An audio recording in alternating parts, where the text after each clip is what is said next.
You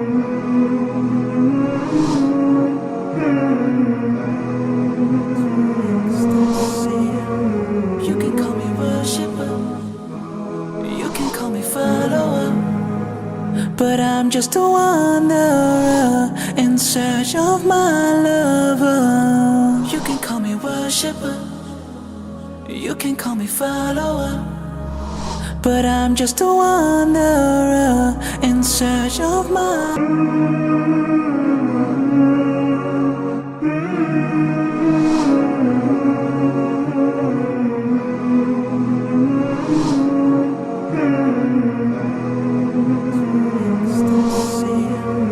You can call me worshipper, you can call me follower, but I'm just a wanderer in search of my lover. You can call me worshipper, you can call me follower, but I'm just a wanderer in search of my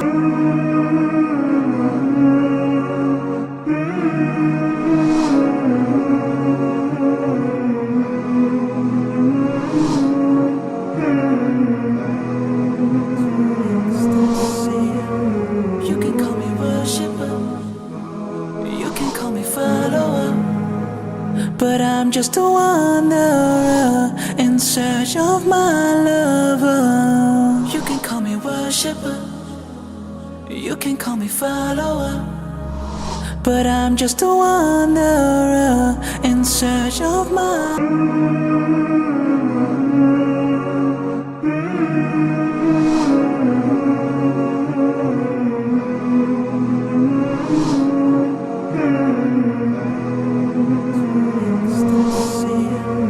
You can call me worshipper, you can call me follower.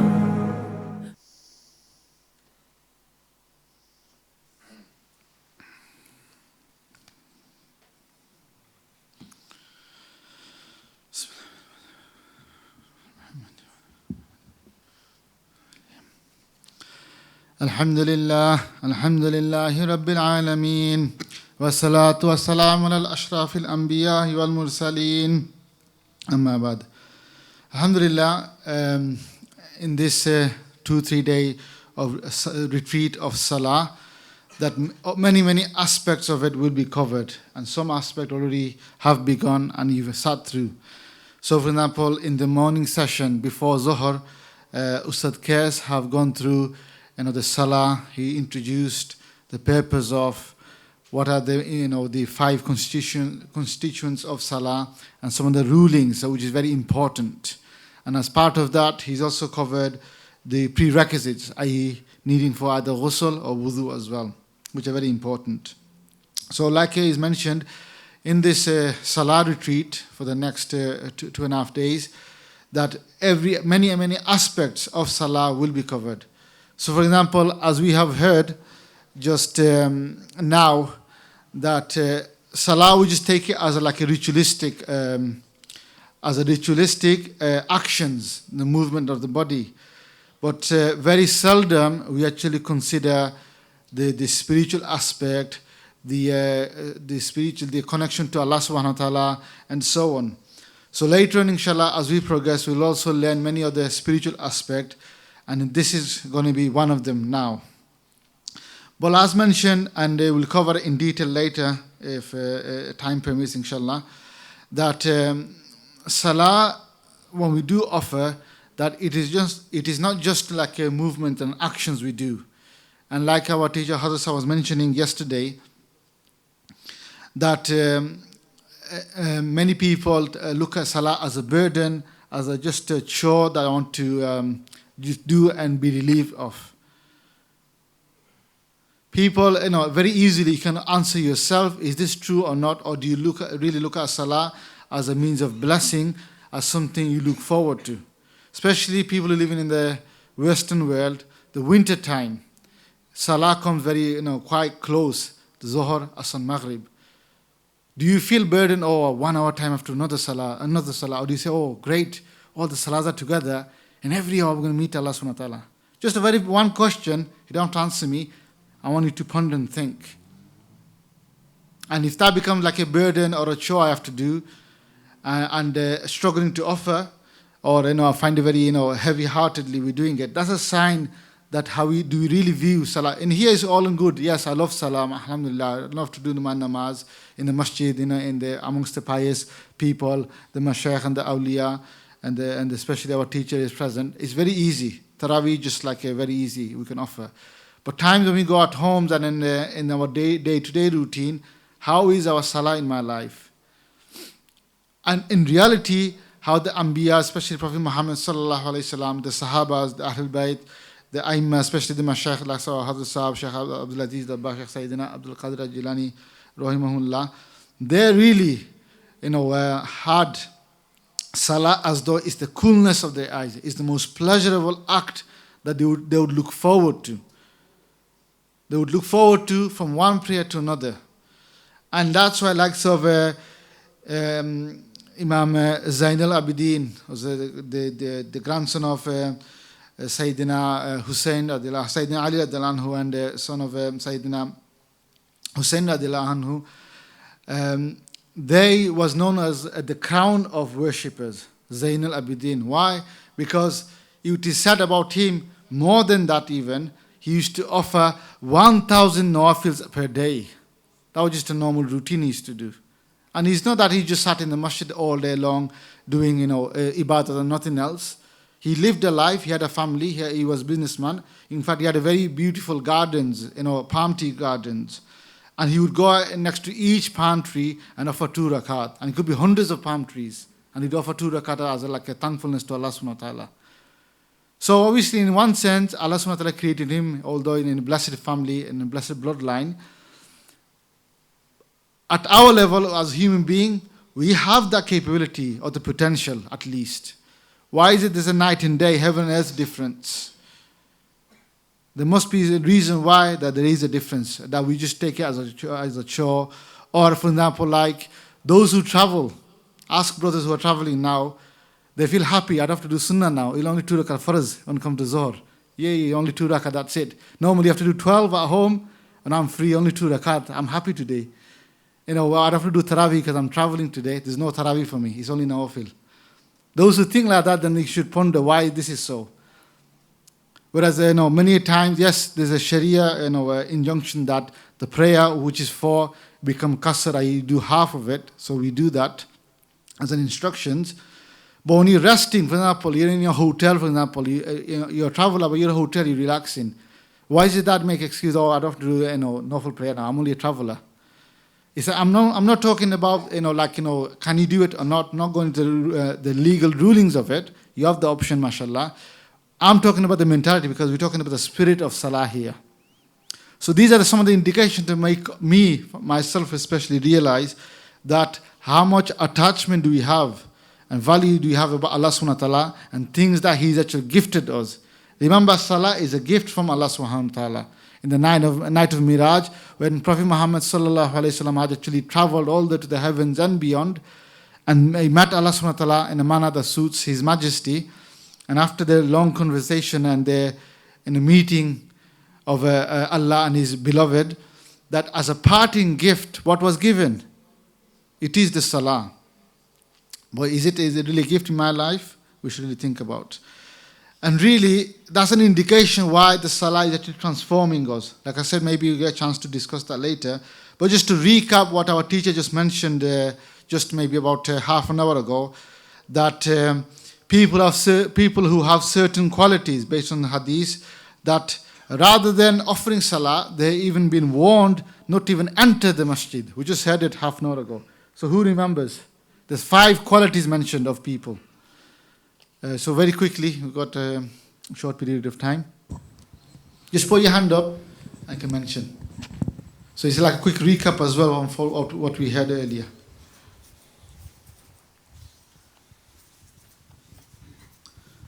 So it's to do with the akhlaq in one sense. That's the clue. Assalamu alaikum. Wa alaikum salam. The people who illegally possess the other's property, the second, who... mashallah, if you say all 5, there's no opportunity for someone else. Thank you. Jazakallah. Have no qualification. Mashallah. Anyone else quickly? Maybe one more on this side and then one more on that side, from that side as well. Brother Adnan here at the front.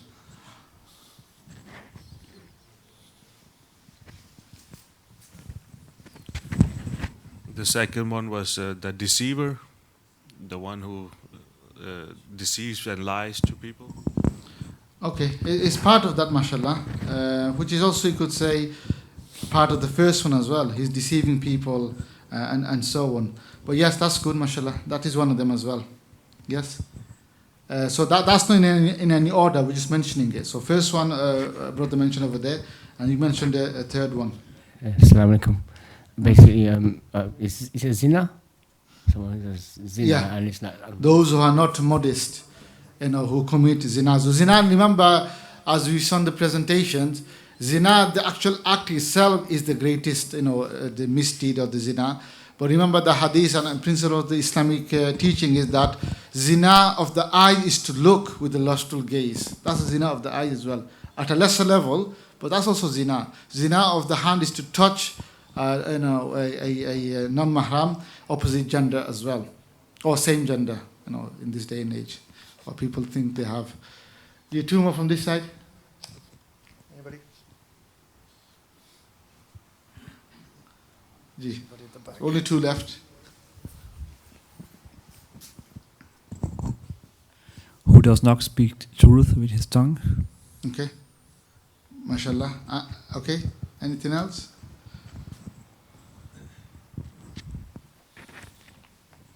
Having hate in one's heart or keeping Hatred and then misusing authority. hatred, who's got hatred and animosity in the heart. So that's good, mashallah. And anything else? Have you all done?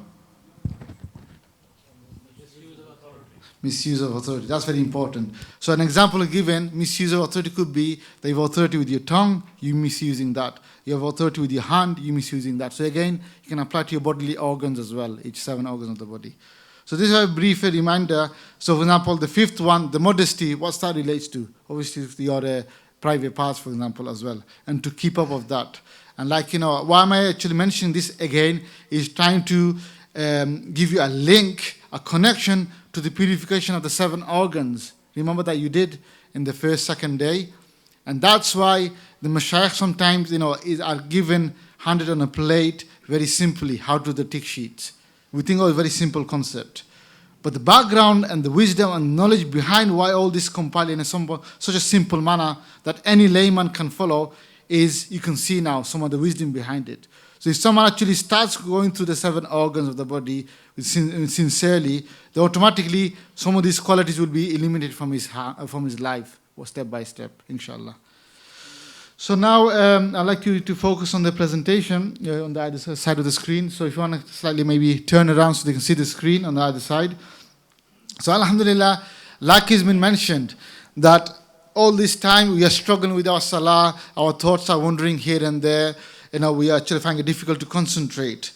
But in the spiritual salah, what you, inshallah, you and myself are being taught here is that after doing the lataif, which we learned, the spiritual cleansing of the spiritual latifas, the spiritual centers, after cleansing them, once you transfer, after the point of transfer, you can actually experience, the spiritual journey, go back in time.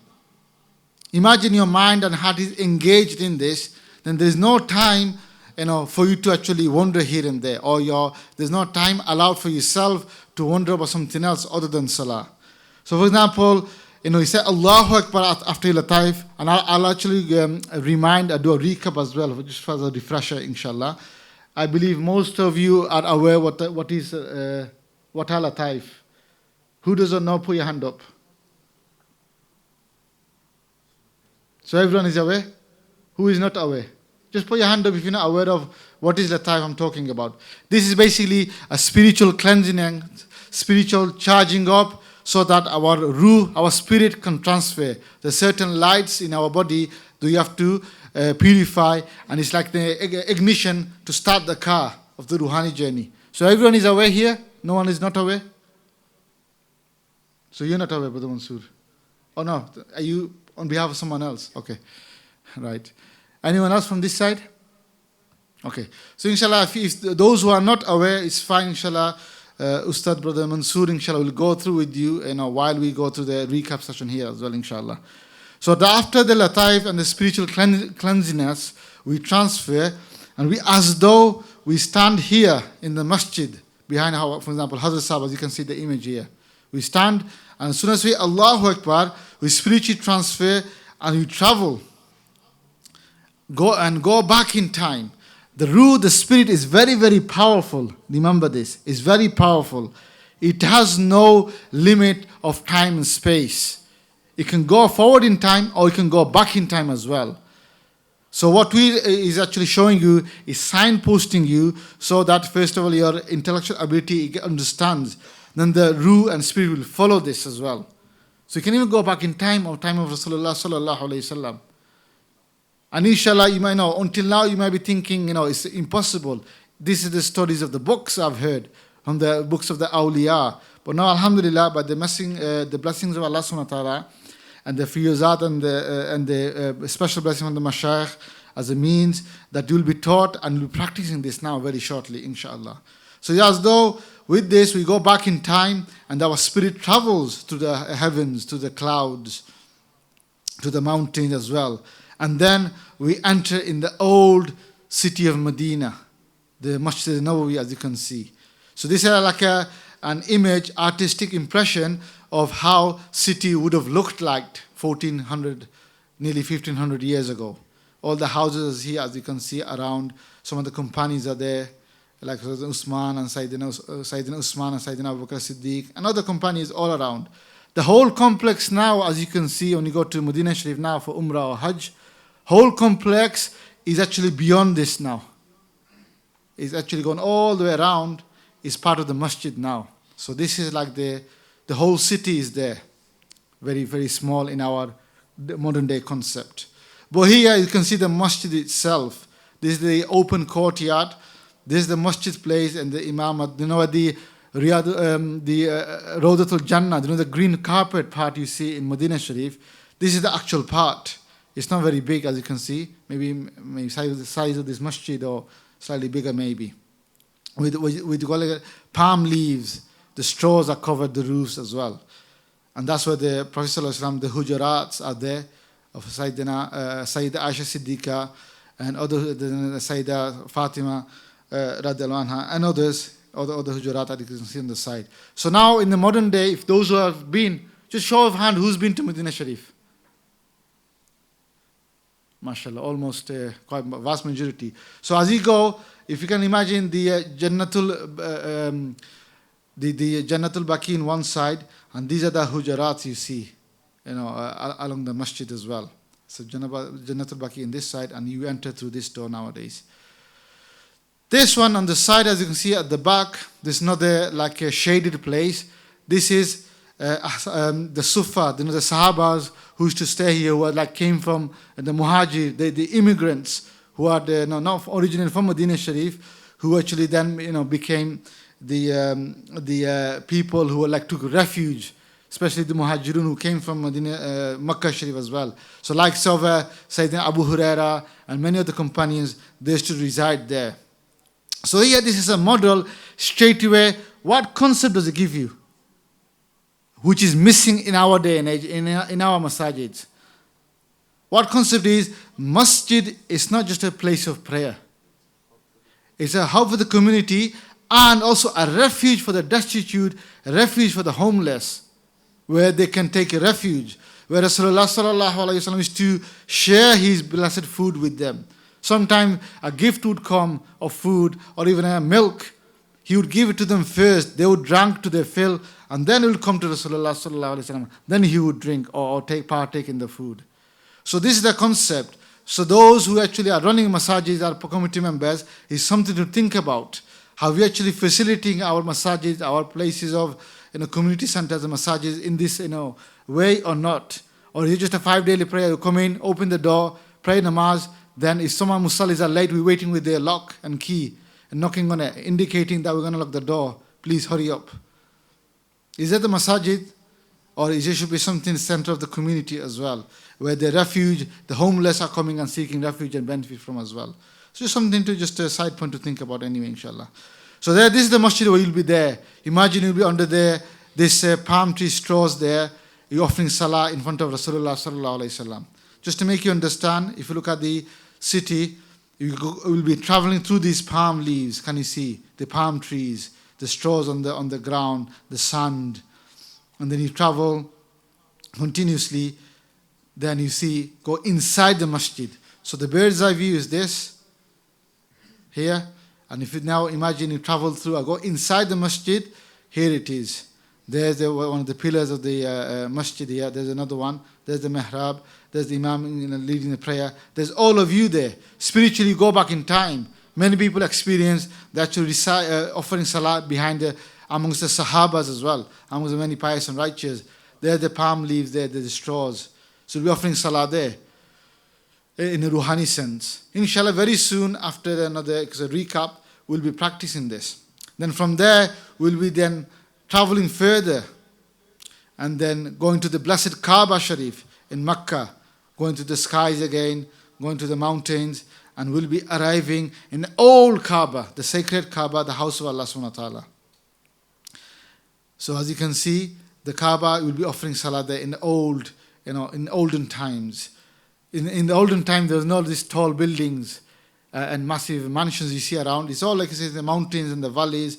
And the largest structure in the olden times were the Kaaba itself. There was nothing structure larger than the house of Allah subhanahu wa ta'ala. So we'll be offering our salah there. There's another image of the old masjid there, Masjid Haram, the Makkah Sharif. You can see the boundary there. There's the Kaaba, there's few houses there, the mountains. It's very, very, you could say, overwhelming, the structure in those days. It's not like today that all of the buildings are surrounding by it. So we're offering our salah in Kaaba. Then from Kaaba, we'll be then slowly moving on and going to Jerusalem and Baitul Maqdis, travel and go to Masjid al-Aqsa. So what is this mimicking, by the way? This is mimicking the night journey of Rasulullah sallallahu alaihi wasallam. So in Masjid al-Aqsa, this is the bird's eye view. And many brothers have been recently and in the past as well. This is the dome of rock. This is the actual masjid piece as well, where the prayer takes place now. All over the place as well.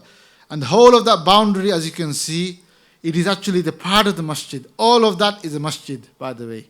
Not just these two buildings you can see, but whole of the complex. In fact, it is said that in that complex, there are 5 masajids.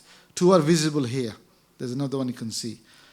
Now, the significance of this masjid here, of the golden dome, is in there's actually a rock, a huge rock. From that rock, Rasulullah sallallahu alaihi wasallam mounted, and then they actually ascended to the heavens, to the first heavens and so on. And in there, in current days, if you actually go underground, there's a piece of place there. In fact, Rasulullah sallallahu alaihi wasallam, with all the Anbiya and the Rusuls, they actually offered the salah there as well. So you can experience this. Go back in time, go in Masjid al-Aqsa. Do you also offer behind that Jama'ah there as well? If you're blessed enough, inshallah, if you are blessed enough. So you can experience this in this spiritual salah. Then from there, you'll be then offering right near the sacred precinct, the boundary which I've shown you, and the masjid there, with all the participants, which is you and I, with the blessed companions as well, and the Anbiyas. Then from there, inshallah, we'll be then going to ascend to the heavens with the whole company. So there's the Masjid al-Aqsa dome, and they'll be traveling out, and this is light, like spiritually, we're traveling, and go to the first heaven. And this is the door of the first heaven. This is the artistic impression. Allah knows better. Maybe you can explain better, describe better. In my description, I saw this. This is the artistic impression of our brother Ansar, for example, what he has witnessed. MashaAllah. So you go there, enter to the majestic door, and enter the first heaven. And who resides, for example, who resides in the first heavens? Anyone know? Sorry? Sayyidina Adam alayhi salam usually resides there, and he has many duties. He looks after all those children who passes away as well, for example. And in that heaven, in every heavens, there actually Kaaba which superimposes in that heaven, in that sky as well. So there's actually Kaaba there as well in the first heaven. So some people will be offering salah there. Then continue. There are many other doors, many of the openings that takes place further.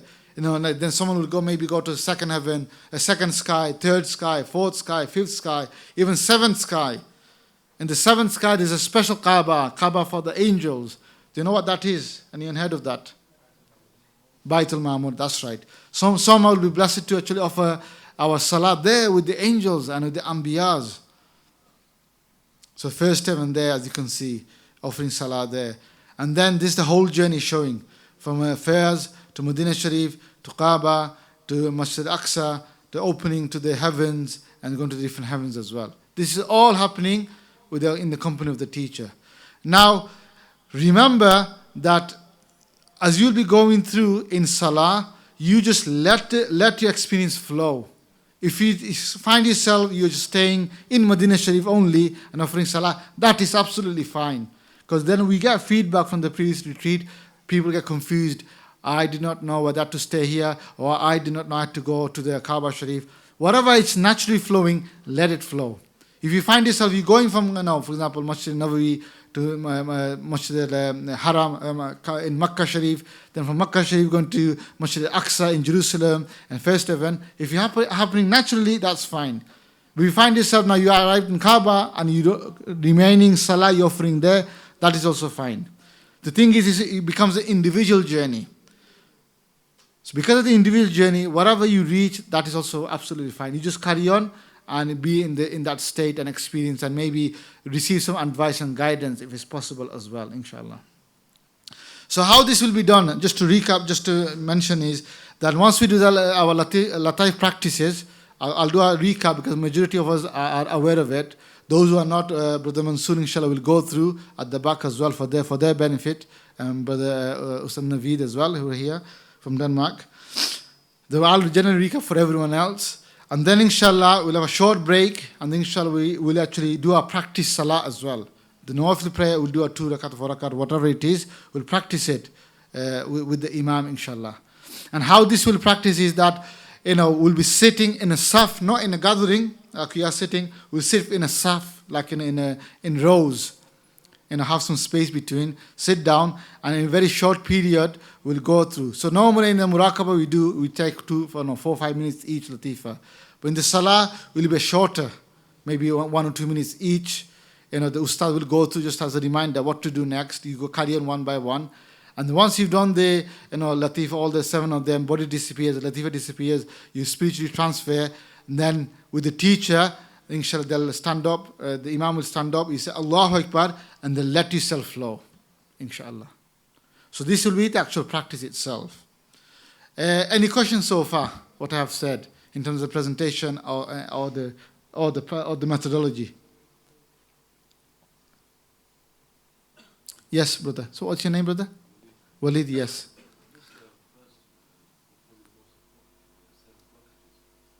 Okay. Have you not seen the presentation yet? Is that what you're saying? Okay, that's fine. Later on, tomorrow, I believe, or at some point, we'll be covering that as well, especially for yourselves and all those people who have actually not participated yet. So this has already been factored in, so inshallah, you can participate in that and learn and benefit from. But as long as what we have covered so far, any questions on this? No? So I think, mashallah, I've explained it very, very well, or I've explained it so well that no one really understood, so they're all quiet. So either way, we'll find out on the feedback session, inshallah.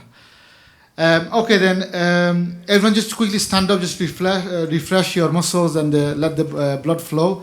And what I'll do is, I'll just quickly recap how the Lataif are done. Maybe ask you more of the questions so we are clear. And Brother Ustad Mansoor and Ustad Naveed, if you kindly take upstairs, take the satis with you as well. I think there's only 2, I believe, from the show of hands.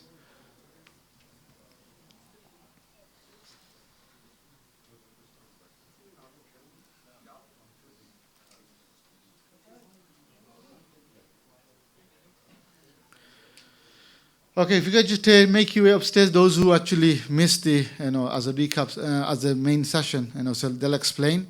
And the rest of you, please just kindly be seated now. Thank you, Jazakallah. So yes, everyone in the main hall who's staying here, please be seated.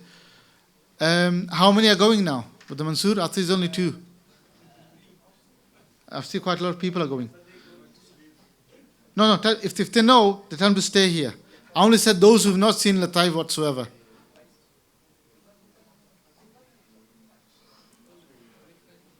If they're comfortable with yourself because of the language, then that's fine. Okay? So all the brothers who've gone with yourselves, they're all okay, yeah? They'll be sitting with yourselves. Just 1 second, Brother Mansoor. Maybe there's a second laptop, we can connect it upstairs as well and show them. Okay? So ask Brother Mujtaba and he'll help you, inshallah. Okay?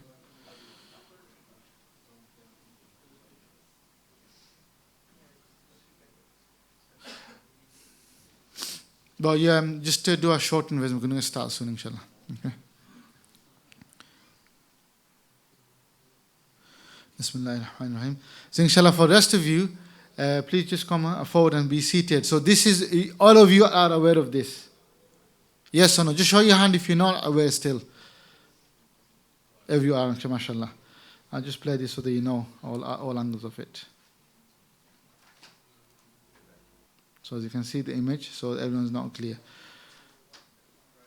So inshallah, I'm not going to go to each slide because we already covered this yesterday. So this is a spiritual experience. The main thing is, just tell me quickly, how do you begin? Obviously we do wudu, refresh ourselves, we don't have wudu.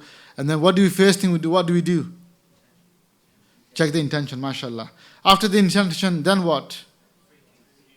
3 keys. 3 keys, what are the 3 keys? Brother Abdul Mumin.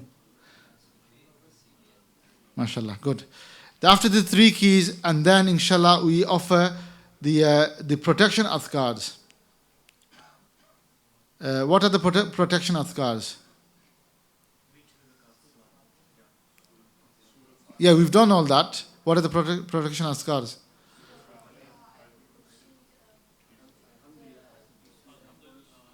Qul Huwallahu ahad, Qul a'udhu bi falaq, Qul a'udhu bin nas.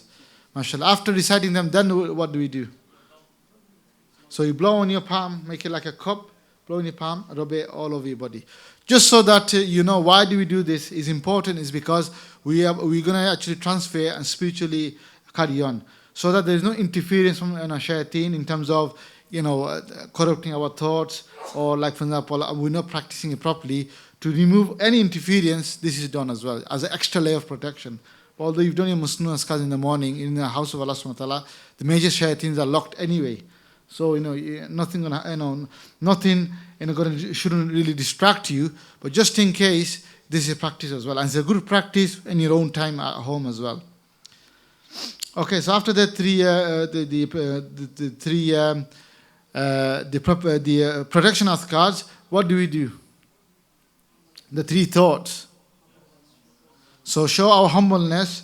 How do we show our humbleness? What does it mean by that? Brother here, yes, with the cream jumper, yes.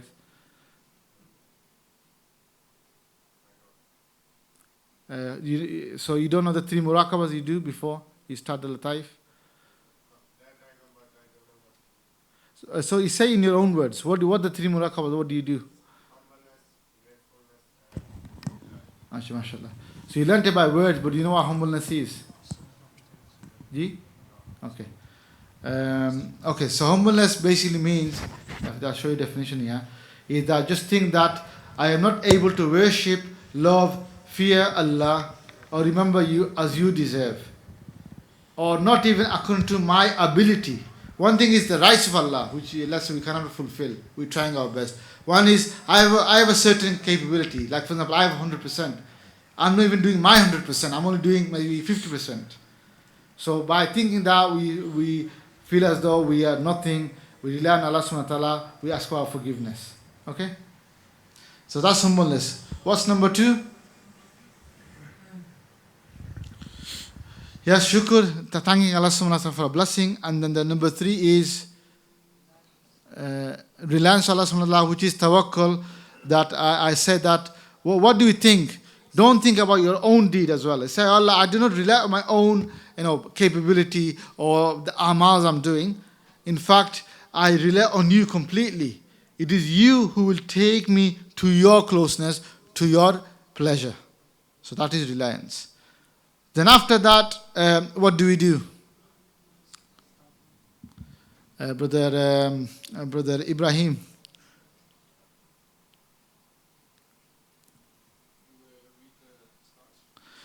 Yeah, the startup askars. I call it so that you make understand. Startup askars, what are they? Very easily begin with the name of Allah subhanahu wa ta'ala. Bismillahir Rahmanir Rahim. 3 times astaghfar, astaghfirullah wa atubu ilayk. 3 times durood sharif, salawat upon Prophet Muhammad sallallahu alaihi wasallam. And then 3 times what? La hawla wa la quwwata illa billah. Then after that, inshallah, we then begin the lataif process of cleansing. Now maybe Ustad Sajid have mentioned yesterday, but let me tell you something slightly, categorize you so it makes it easy to remember. The whole of the lataif process are actually in 3 categories, as you mentioned that to you yesterday. But you think about yourself, ponder, and it makes it actually quite obvious. 3 categories. What's the category number 1? Yes, Brother Amjad.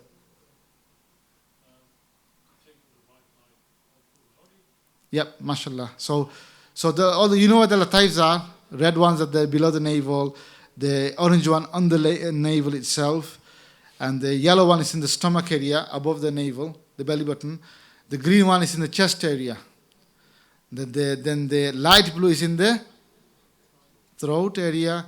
Dark blue, or sometimes you mentioned described as indigo as well. That's in the forehead, in your forehead area between the eyes, and the white one is the crown latifa above your head. So if you were to show the side view, there's the white one on top of, like for example, if I'm wearing Imam Sharif, it's just there, for example.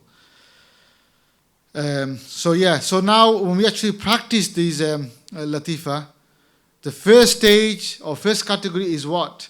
Is, as Dr. Amjad was saying, that you imagine the name of Allah above white in color. As you breathe in with your nose, the white light is coming down, going through you all the way to the bottom. It is penetrating all the way. The white light is going through all the way. And then as you breathe out with your mouth, so if I can show you, as you breathe out with your mouth, everything is coming back up. All the worries, all the darkness, all the difficulties, all the distractions are coming back up and is releasing from your mouth as you breathe out with your mouth. So this is known as the first stage of latifa process. Yeah, everyone's obviously practiced it twice at least, so they know. Any questions so far? Okay. Then after that, then inshallah, I'm not going to go through that. Then we begin the 7 individual ones. The 7 individual ones are the second stage of latifa process. I hope this helps you to remember now. Categorizing into 3 stages. The second stage is what? Is the individual processes. So we begin with the red one. How do you do the red one? Brother Nadeem, do you want to just quickly stand up here? It's a quick demo. Brother, just give me a mic. And you just do side view, yeah? So that as you come closer so the camera can see side view, like the image here. So just talk us through it. How do you do the red one, for example? What do you imagine? You imagine the red, Allah subhanahu wa ta'ala's name in red. Above, yeah? Above your head, shining bright. Yeah. You breathing in through your nose. Yeah. And the red light is entering. Entering in straight through the red. And it's flushing out the darkness from the back. So you're breathing in, the red light is going through your nose, yep. And it's flowing down. Straight down. And then it's going to which latifa? The red one. Red one, which is where? The below the navel. Exactly, yes. Below the navel and the... And then as you breathe out with your mouth, yep, the darkness. Red light, just simply imagine the light is leaving or darkness is leaving from the back. Flushing from the back. So at the same level. So again, if you just put your hand across, it's the same level, as you can see the image. Okay? So like this, then you do... Are you all clear still, or any still confusion about this? Yeah? Okay.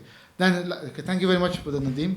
Then after, like this, we do all the other 6 of the latifa, all up to the throat one. The orange, we do the same. I'm going to say orange, same. then the yellow is same, then the green is same, the light blue is same. When it comes to dark blue, what's the subtle difference? Brother Pervez is looking at me through the gaps.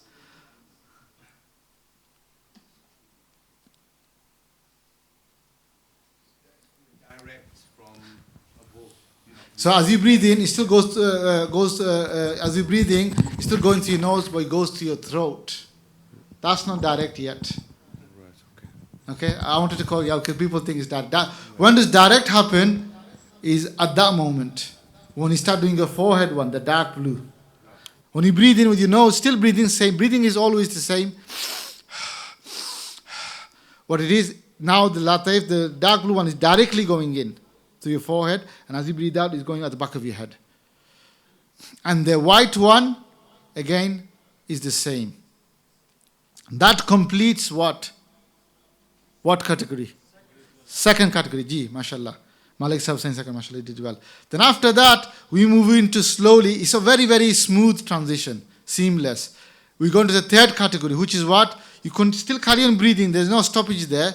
But rather than going to the latifa coming out, now again, like this, similar, very similar to the first stage, you breathe in, light is going through all through you, but this time is the light is actually filling you up like a balloon. Because you cleansed it now, it's all enlightening and filling you up like a balloon as you breathe in with your nose, and then as you breathe out with your mouth, you're just feeling lighter and lighter. You're feeling lighter and lighter, lighter and lighter, until carry on breathing in, breathing out, until slowly your body starts to disappear. Then one by one, each of the latifas, the spiritual center, starts to disappear. The red is disappearing, the yellow is the orange is disappearing, the yellow is disappearing, the green is disappearing, the light blue, the dark blue, and the white. The only thing is left is what? It's your spirit and your breath inside. It's very light now. And at that point, you just try to, don't go into any complication, just the outer structure, shakal of your spiritual body in front of you. That is sufficient. No need to go in any detail, because it's all light anyway.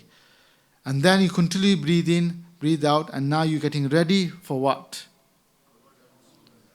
To go take the final golden breath, and you transfer your spirit and yourself onto the spiritual body. So you take few deep breaths. Once you're ready, and you transfer to the spiritual body, golden breath. As soon as you have transferred, straight away have in mind, imprinted, let's find my teacher. The image is sufficient. The image is sufficient. You all met him, mashallah. They're physically, obviously, here in Itikaaf. That is sufficient. Maybe you've seen them in the masjid offering Salah. So at that moment, you ready, inshallah, and then, obviously, this is how our teacher will stand up, Imam, and say, Allahu Akbar, for example. And then your spiritual journey begins in Salah. And like I mentioned earlier, you travel then, go back in time, in old time, Masjid Nawawi, and after Salah, like I showed you, the mud hut, the straw roofs, and the very, very small size, very basic building. You're going inside, that's where you offer Salah there. Maybe you see the companions next to you, pious awliya, mashayikh, maybe Rasulullah sallallahu alaihi wasallam is blessed enough to lead the prayer, behind them as well. And you continue. Sometimes you can go Morocco as well. Some people go Morocco as a mark of respect. That's fine. That's also absolutely fine as well. Then go to Medina Sharif thereafter, inshallah. So, how we will do this is, like I said, we're going to have a very quick break. If anyone needs to do wudu now. If you have wudu already, don't go, because the itikaf will break. Remember the masla as well. You can't go outside to refresh wudu. You can only go to make wudu because you've broken, because you're going to do Salah now. And for Salah, you need what? I hope Ustaad Qais have explained that at least. Yeah, mashallah. So just stand up, refresh, and then once you're ready, inshallah, in a couple of minutes time, inshallah, if you want to do quick Salatul Tawbah as well, this is a preparation for the spiritual Salah. You got about 2 minutes to do so as well. If you're doing wudu now, then don't do the Salatul Tawbah after, because that will take up time. If you already have wudu, while the others are getting ready, please come at the front, make the saf. The table will be removed from here as well. And then do quick 2 rakat only, please, at a shorter time, and then get ready, inshallah. Then what the Ustaad will lead the Lataifa, then we'll stand up, transfer, and then inshallah do the spiritual salah, inshallah. Jazakallah. Subhanaka alhamdulillah, ashhadu an la ilaha illa anta astaghfiruka wa atubu ilaik.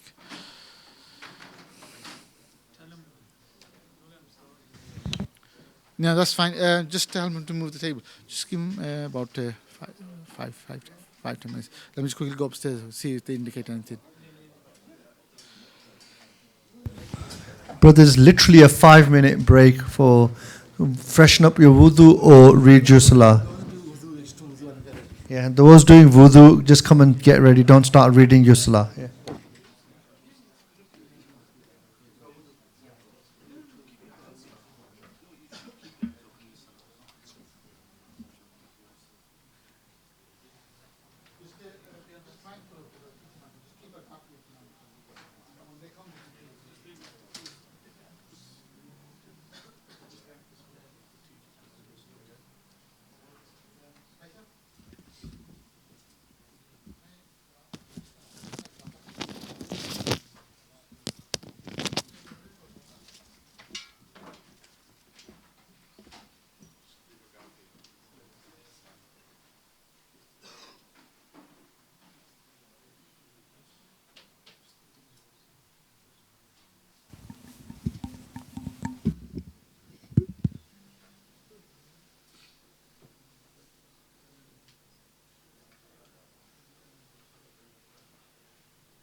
If there's any brothers still upstairs, please make your way down. Inshallah, we're waiting for our teacher to come and lead the practical session of the spiritual salah. So again, any brothers outside or upstairs, please make your way down.